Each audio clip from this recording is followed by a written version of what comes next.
Understanding going AFK in the digital world. Hello everyone. Today, we're going to dive into a phrase that you might hear often if you spend time online or in the world of gaming, going AFK.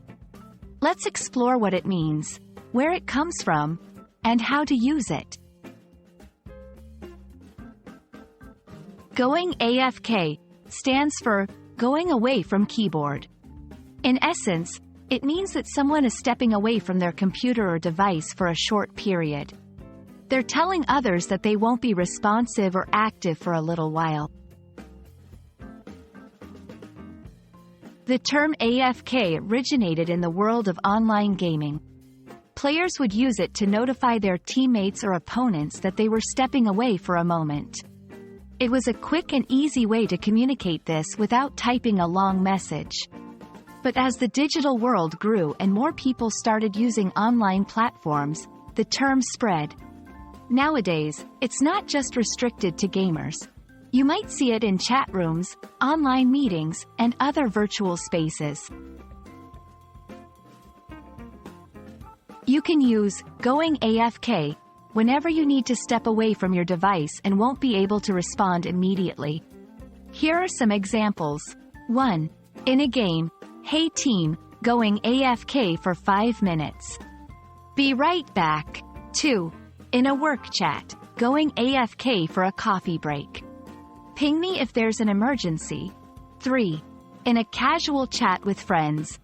BRB, going AFK for a bit. Remember, it's a way to show courtesy to others by letting them know you're temporarily unavailable. There are a few other phrases related to going AFK that you might come across. BRB stands for be right back. It's another way of saying you'll be away for a short while. TTYL stands for talk to you later. This is used when you're signing off for a longer period. BBIEB stands for be back in a bit. Again, it signifies a short break.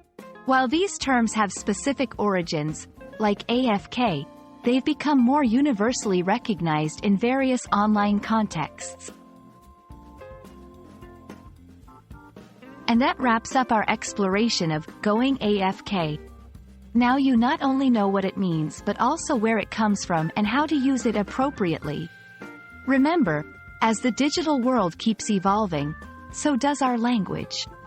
Stay curious and keep learning. Hope this video has been helpful, and see you next time.